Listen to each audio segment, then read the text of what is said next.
Thank you for tuning in to watch our Group 6 Apple presentation. Apple has recently announced they plan to move 30% of manufacturing out of China. The question of why arises when we hear that. China is thought to be the leader in manufacturing. However, the war on trade has changed this. Apple has realized they need to diversify their risk. The COVID-19 pandemic has also been an awakening for Apple as it has demonstrated the importance of not relying on only one country for the majority of a company's production, given that this heightens the risk of disruption to their supply chains. As Apple does their research to make a decision of where to transition production to, they have many factors to consider: trade war, US Mexico Canada trade agreement, cultural differences, global pandemic, and not to mention the work that comes with moving an entire manufacturing ecosystem. So, where to next? Our first option that we have been looking into is Mexico. We took a look at the cage distance framework. Cultural distance. We understand how different languages can make it difficult to conduct business, and for this reason, we still see a risk in transferring business to Mexico. However, Mexico and the United States share similar social norms and religions, bringing them together in a mutual cultural understanding. The dominant religion in Mexico is Catholic Christianity, and the majority of the population in the United States are Christians.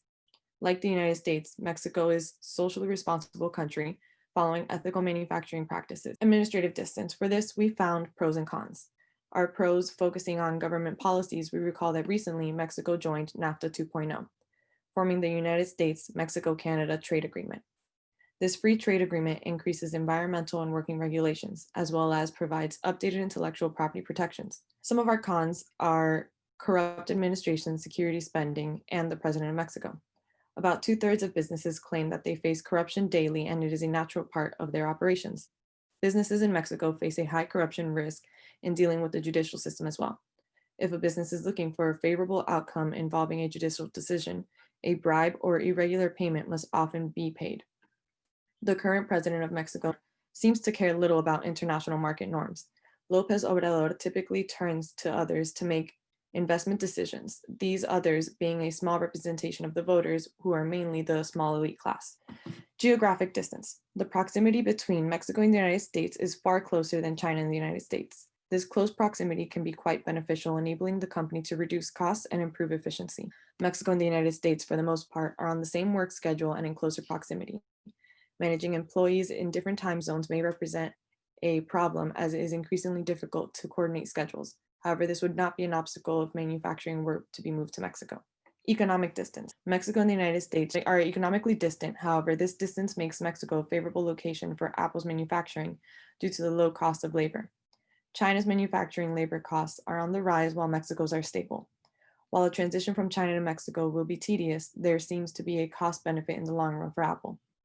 When we analyzed Mexico as a potential country to move manufacturing, we also looked at Hofstede's cultural dimensions. The first dimension is power distance. This dimension measures the extent to which power is equally distributed in a society and also measures how people communicate within an organization. In countries with high power distance scores, like in Mexico, there's a defined hierarchy, and people in lower positions communicate with great deference to their superiors. Whereas in the US, there is much lower power distance. As you can see in the scores, it is about half of that of Mexico. The second dimension is the degree of individualism. The US is a highly individualistic country, whereas Mexico is a much more collectivist society. Then we look at masculinity. In this respect, Mexico and the US are fairly similar. Both countries have high masculine scores, indicating that they are both driven by achievement, competition, and success. And they both have more of a live to work mentality. But then we look at uncertainty avoidance. Mexico and the US differ quite a lot in this. Mexicans like to avoid uncertainty, whereas in the US, we have a culture that promotes taking risks and being comfortable with ambiguity. When we analyze the long-term orientation, we can see that both countries rank about the same. They have lower scores, meaning that both cultures are more normative. They like to maintain traditions and they like achieving quick results. The last degree we analyze is indulgence. In this one, Mexico and the US differ a lot. The Mexican culture has a tendency towards indulgence. They place a lot of importance on leisure time and they're more impulsive. Whereas in the US, we are much more restrained. Mexico's current trade account is forecasted to swing into a surplus this year. This would be the first time in decades since Mexico reaches a trade surplus. Their last trade surplus was back in 1995. This net inflow creates employment opportunities and economic growth for Mexico, and it also strengthens the country's currency valuation. As we see in the chart, the current account balance is expected to return to a deficit in 2021 as Mexico's import demand recovers from the pandemic. Some risks of moving into Mexico would be to find productive distribution systems. Apple would need to find distribution systems that have prior experience working with multinational enterprises to make sure that they are reliable and that they can handle large quantities of production.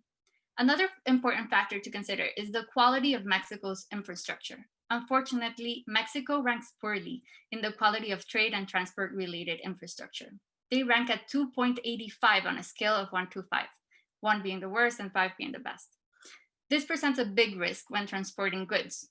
Also, there's a lot of traffic in Mexico, the roads are not good, and it can be dangerous with risks of hijacking. Apple would also need to find skilled labor and reliable suppliers in Mexico. Luckily for Apple, 2 of its existing suppliers are planning on establishing manufacturing plants in Mexico. These contractors are Foxconn and Pegatron. Foxconn already has 5 factories in Mexico, and it is in the final stages of establishing another one. And rumor has it that in this new plant, they plan to manufacture iPhones, although this is still not confirmed. Pegatron is also looking to establish a new plant in Mexico, but they are still in the early stages. In this new plant, they would produce chips and other electronic components. So what does Mexico mean? Is it A, the land of cacao, B, the belly button of the moon, C, the eyes of agave, or D, the tamale of the earth? And the answer is C, the belly button of the moon. Despite the risks involving expanding production to Mexico, we feel that Mexico is a good country to move production to as Apple diversifies its manufacturing out of China. Option number 2 for Apple would be Vietnam.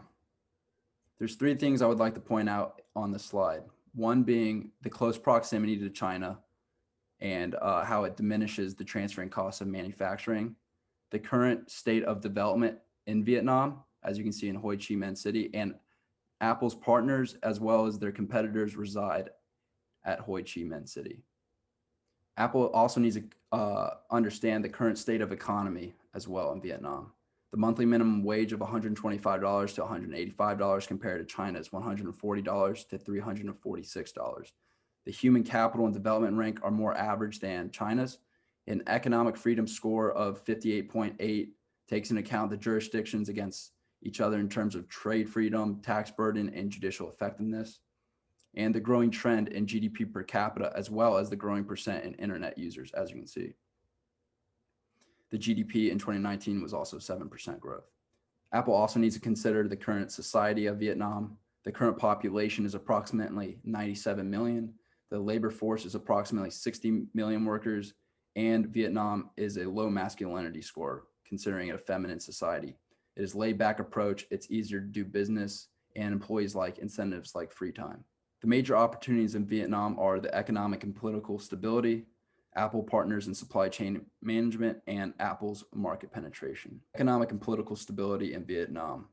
The growing trends in the economy, such as the GDP per capita, domestic firms, and foreign direct investments entering the market, allow Apple to establish manufacturing confidently in a more stable environment than Mexico's.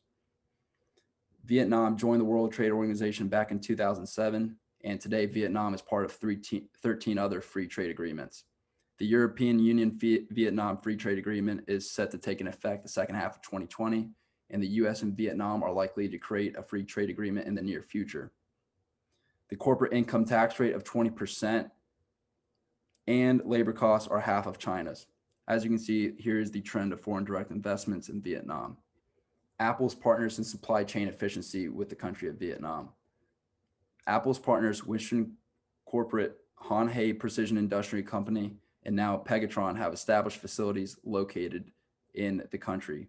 Suppliers and assemblers have the experience in the country and understand the working culture, which will benefit Apple.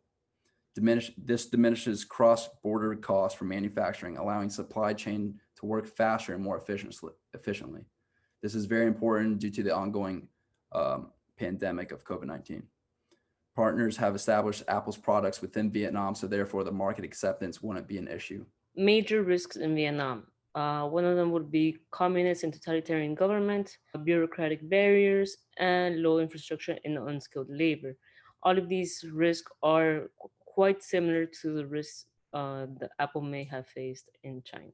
Having a communist government will always pose a threat to a company investing in Vietnam, given that the government will always have the final say. And if they want to go in and take over the assets of the company, they can do so, as well as many of the bureaucratic processes Vietnam has in place. It is very difficult to start and to do business in Vietnam because, for example, enforcing contracts is very difficult, specifically business contracts. The judicial system as well is very corrupt, and there has been extensive evidence of judges fearing figures of power. Relationships goes a long way in Vietnam as well. These relationships may not be something that Apple has right from the get-go, so it may be difficult to start or navigate those waters. Vietnam's infrastructure is also very poor. Vietnam has developed more so around the urban areas. So moving from rural areas to urban areas where people actually want to go to find better jobs and such is very difficult for them. Um, as of the moment, there's still no clear path for the government to fix this problem. And as a result, a lot of Vietnam's workers and people have little to no education.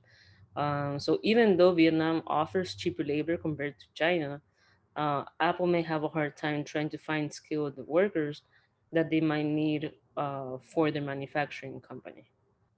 And finally, our recommendation to CEO Tim Cook, Vietnam would be alternative location for manufacturing given that it's much closer and just overall better option compared to Mexico.